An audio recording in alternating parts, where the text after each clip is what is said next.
Et tenez, un bon plan pour tous les vacanciers. C'est l'un des événements de l'été. Le festival d'astronomie débute aujourd'hui à Florence, dans le Gers. On attend encore sur place des milliers de visiteurs jusqu'au 7 août. Bonjour Jean-Baptiste Desbois. Bonjour. Et merci d'être avec nous ce matin sur Sud Radio. Vous êtes le président de ce festival, le festival d'astronomie de Florence. 36e édition déjà cette année pour le festival qui est devenu, il faut le dire, un rendez-vous majeur en Europe. Oui, absolument. C'est le principal festival français à coup sûr et un des 2-3 principaux festivals européens dans le domaine de l'astronomie. Sachant que lorsqu'on parle d'astronomie, c'est on regarde le ciel pour regarder la Terre, comme disait notre parrain Hubert Reeves, qui est donc l'astrophysicien québécois extrêmement connu pour ses travaux scientifiques et de vulgarisation. Combien de visiteurs vous attendez cette année ? C'est environ 20 000 festivaliers qui vont venir pendant toute la semaine, à la fois découvrir pour ceux qui souhaitent simplement comprendre un peu mieux les choses, et puis d'autres qui vont approfondir. On a un petit peu ces deux populations, le grand public et un public plus averti. Oui, puisque l'astronomie, ça peut paraître un peu technique, un peu pointu, parfois pour certains, mais même ceux qui n'y connaissent pas grand-chose à l'astronomie vont pouvoir découvrir plein de choses. Il y a vraiment ce côté pédagogique, quoi.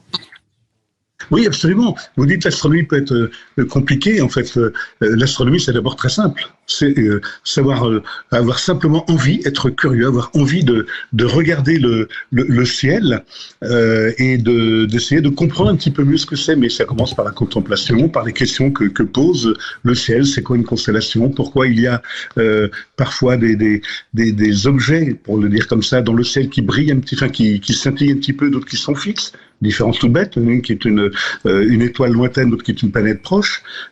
C'est aussi comprendre pourquoi certaines sont plus rosées, d'autres plus bleutées lorsqu'on a l'œil, même sans être très affûté.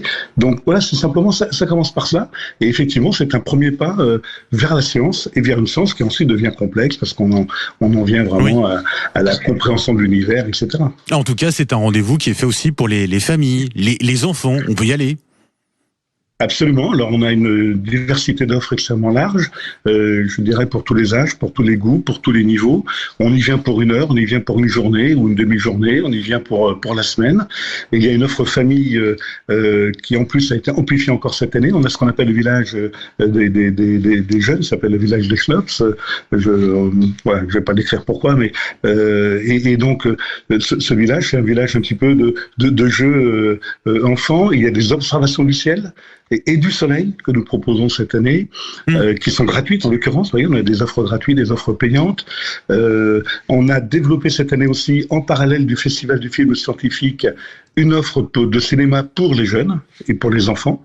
Pour la tranche, on va dire, des moins de 10, quoi, à peu près. Oui. Voilà, donc c'est tout ça, le Festival d'astronomie. Ce sont des conférences, ce sont des ateliers, ce sont des cours simples pour les débutants, complexe, presque université d'été ou cours d'été pour les plus avertis qui veulent continuer de se nourrir pendant l'été.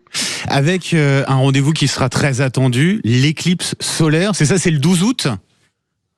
Alors l'éclipse c'est le 12 août, donc vous le notez, elle est donc en dehors du festival qui lui est de ce vendredi 31 juillet jusqu'au vendredi prochain. Mais par contre, nous allons avoir un cycle pendant le festival, et puis d'autres éléments pendant le festival autour de l'éclipse pour que le public se prépare à l'éclipse. Nous avons des lunettes à vendre, dans le cas je le précise, parce qu'on voit bien qu'il commence, et c'est normal, à y avoir une tension sur les lunettes. Nous allons pouvoir vendre des lunettes. Et puis nous allons faire un autre événement, mais ça c'est spécifique au 12 août, à Florence toujours, sur le stade de rugby cette fois, pour suivre l'éclipse avec le public. Bah oui, parce que ça sera un rendez-vous qu'on va suivre de près, forcément un rendez-vous à part, particulier. Il y a un engouement en tout cas de plus en plus important des Français pour l'espace, pour l'astronomie. Vous l'expliquez comment ? C'est Thomas Pesquet, c'est Elon Musk aussi ? Oui, c'est un petit peu tout ça. Alors même si, lorsqu'on est sur le spatial, on n'est pas tout à fait sur l'astronomie, puisque ce sont deux branches un petit peu à la fois parallèles et qui se rejoignent. Mais évidemment, c'est vrai que l'espace est formidable. Je crois qu'il y a toujours un petit peu dans le cœur de l'humanité l'envie de découvrir, d'aller plus loin, de comprendre les choses, de ne pas en rester là, d'une certaine manière. Alors on a des têtes de pont. Vous avez cité Thomas Pesquet, Elon Musk, mais je vous dis, se mettre un soir d'été, comprendre le ciel. Alors en plus, on a évidemment les phénomènes de météo aujourd'hui qui nous interrogent sur le soleil, qui nous interrogent sur notre environnement également. Les voyages vers la Lune qui reviennent. On entend parler de qu'est-ce que ça signifie, protection ou pas des astronautes qui vont monter dans les capsules. Puis parce que sur Mars, ce sera beaucoup plus dangereux. Il y a des rayons cosmiques, des rayons du soleil, etc. Voilà. Donc tout ça nourrit effectivement un petit peu notre imaginaire.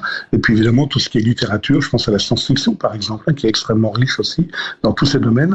Ouais, c'est cette curiosité. Alors qu'on peut avoir, je le redis, de manière très très simple. On n'est pas du tout concerné par cela, mais on s'interroge, on a envie de comprendre, y compris notre place dans l'univers, y compris comment regarder le ciel peut nous aider à regarder la Terre, à mieux la protéger. Et Dieu sait si c'est un débat aujourd'hui extrêmement important. Voilà, on peut être averti. On a envie vraiment d'aller plus loin et puis de rencontrer des intervenants de haut niveau, mais qui savent très bien vulgariser. Merci beaucoup Jean-Baptiste Desbois. Je rappelle que vous êtes le président du Festival d'astronomie de Florence dans le Gers. Rendez-vous à ne pas manquer. Ça commence aujourd'hui. Ce sera tout au long de la semaine prochaine. Merci beaucoup Jean-Baptiste Desbois. Et bon festival à vous.